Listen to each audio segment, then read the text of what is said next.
no es tan solo a título de teoría interesante o de simple dogma, que deberíamos considerar a Cristo como Dios y Creador. Toda doctrina de la Biblia es para nuestro beneficio práctico, y con ese propósito se le debería estudiar. Veamos primero qué relación guarda esta doctrina con el mandamiento central de la ley de Dios. En Génesis 2, 1 al 3, leemos estas palabras a modo de clausura del relato de la creación. Así quedaron acabados los cielos y la tierra y todas sus criaturas. Y acabó Dios en el séptimo día la obra que hizo, y reposó en el séptimo día de todo lo que había hecho en la creación. Y Dios bendijo el séptimo día y lo santificó, porque en él reposó de toda la obra que había hecho en la creación. La versión judía expresa más literalmente el texto. Así fueron acabados los cielos y la tierra, y todas sus criaturas, y Dios terminó en el séptimo día su obra que había hecho. Es precisamente lo que encontramos en el cuarto mandamiento en Éxodo 20, 8 al 11. Es muy lógico que el mismo ser que creó, descansó. El que obró 6 días creando la tierra, descansó en el séptimo, lo bendijo y lo santificó. Pero ya hemos visto que Dios Padre creó los mundos por su Hijo Jesucristo, y que Cristo creó todo lo que existe. Por lo tanto, es inevitable concluir que Cristo descansó en ese primer séptimo día, al final de los 6 días de la creación, y que lo bendijo y lo santificó. Por lo tanto, el séptimo día, el sábado, es con toda propiedad el día del Señor. Cuando Jesús dijo a los fariseos murmuradores, Mateo 12:8, porque el Hijo del Hombre es Señor del sábado, declaró su señorío sobre el mismo día que ellos tan escrupulosamente observaban en la forma, e hizo esto con palabras que muestran que él lo consideraba como su insignia de autoridad, como demostrando el hecho de que él era mayor que el templo. Por lo tanto, el séptimo día es el memorial divinamente señalado de la creación. Es el más honrado de todos los días, puesto que su misión especial es traer a la mente el poder creativo de Dios, que es la prueba de su divinidad para el hombre. Y así, cuando Cristo dijo que el Hijo del Hombre es Señor aún del sábado, señaló un hecho sublime, nada menos que el de ser el Creador, siendo el sábado un recordatorio de su divinidad. ¿Qué debemos decir?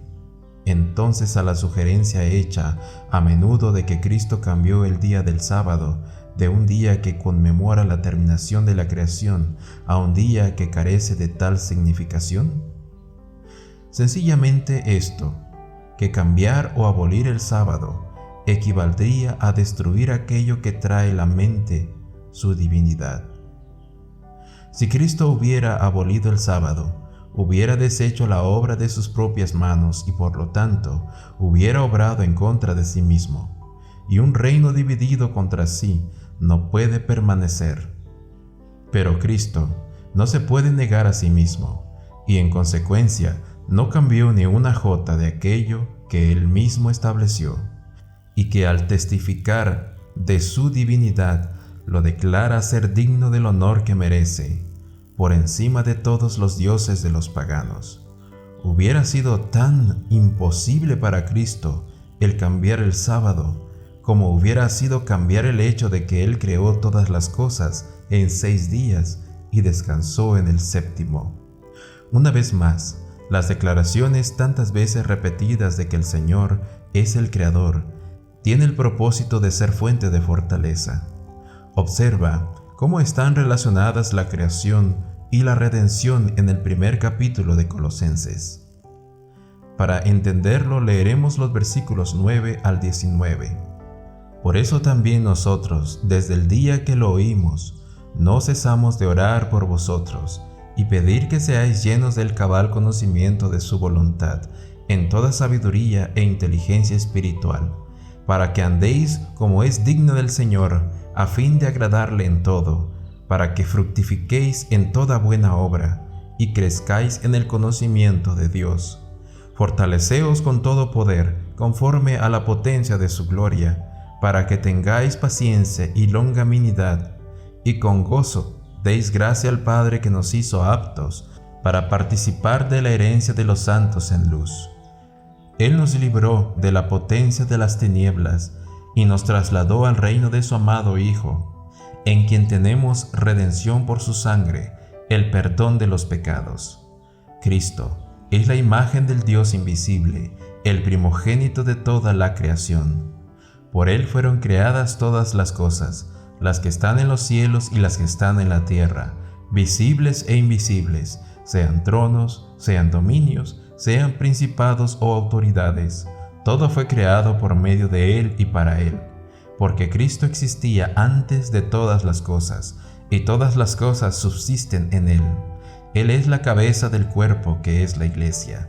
Él es el principio, el primogénito de los muertos, para que en todo tenga la preeminencia, por cuanto agradó al Padre que en Él habitase toda plenitud.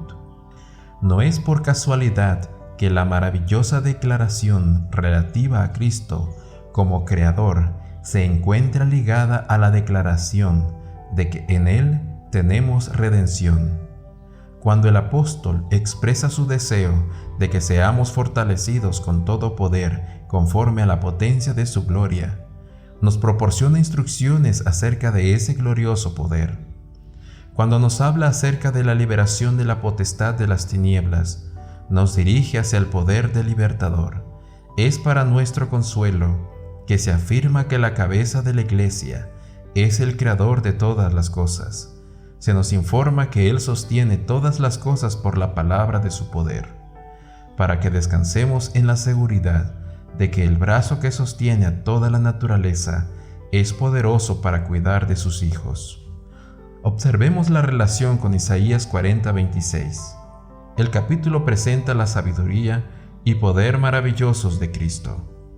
Al llamar a todas las criaturas por sus nombres y al mantenerlos a todos en su integridad por su excelsa grandeza y por la fuerza de su poder, para preguntar a continuación: ¿por qué dices, oh Jacob, y hablas tú, Israel? Mi camino está encubierto al Eterno, y mi derecho pasa inadvertido a mi Dios. ¿No has sabido? ¿No has oído?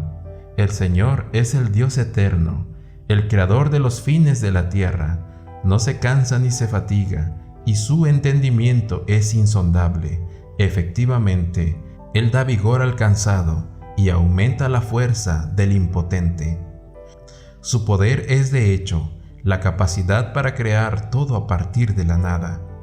Por lo tanto, puede obrar maravillas en favor de aquellos que carecen de fortaleza. Puede sacar fuerzas de debilidad. Es pues seguro que todo aquello que mantenga vivo ante la mente el poder de Cristo tendrá por efecto la renovación de nuestra fuerza y ánimo espiritual. Ese es precisamente el propósito del sábado. Lee el Salmo 92, que es un salmo dedicado al sábado. Así rezan los primeros 4 versículos. Bueno es alabarte, oh Eterno, y cantar salmos a tu nombre, oh Altísimo. Anunciar tu amor por la mañana y tu fidelidad cada noche, al son del decacordio y el salterio, en tono suave con el arpa, oh Eterno, por cuanto me has alegrado con tus obras, en las obras de tus manos me gozo. ¿Qué tiene esto que ver con el sábado? Está claro. El sábado es el memorial de la creación. Dice el Señor: les di también mis sábados, para que fuesen una señal entre mí y ellos, para que supiesen que yo soy el Eterno que los santifico. El salmista guardó el sábado como Dios quiso que se guardara, meditando acerca de la creación y el maravilloso poder y bondad de Dios en ella exhibidos. Y después, reflexionando sobre ello, se dio cuenta de que el Dios que viste los lirios con una gloria que sobrepasa a la de Salomón, se preocupa aún mucho más por sus criaturas inteligentes. Y al mirar a los cielos, que muestran el poder y la gloria de Dios, y darse cuenta que fueron traídos a la existencia a partir de la nada, le vino el pensamiento alentador de que ese mismo poder obraría en él para liberarlo de su flaqueza humana. Por lo tanto, halló el gozo y la alegría en la obra de las manos de Dios. El conocimiento del poder de Dios que obtuvo por la contemplación de la creación lo llenó de ánimo al comprender que ese mismo poder estaba a su disposición, y aferrándose a ese poder por la fe, logró grandes victorias. Tal es el propósito del sábado: llevar al hombre al conocimiento de Dios para salvación. Resumimos así el pensamiento. La fe en Dios viene por el conocimiento de su poder. Desconfiar de Él implica ignorancia acerca de su poder para cumplir sus promesas. Nuestra fe en Él será proporcional al conocimiento que tengamos de su poder. La contemplación inteligente de la creación de Dios nos proporciona el verdadero concepto de su poder, puesto que su poder eterno y su divinidad se entienden por las cosas que Él creó. Es la fe que da la victoria. Por lo tanto, como la fe viene por conocer el poder de Dios a partir de su palabra y de las cosas que Él creó, viene a resultar que ganamos la victoria por la obra de sus manos. El sábado, entonces, que es el memorial de la creación, observado apropiadamente, es una gran fuente de fortaleza en la lucha del cristiano. Esta es la importancia de Ezequiel 20:12. Les di también mis sábados para que fuesen una señal entre mí y ellos, para que supiesen que yo soy el Eterno que los santifico. Esto es sabiendo que la voluntad de Dios es nuestra santificación.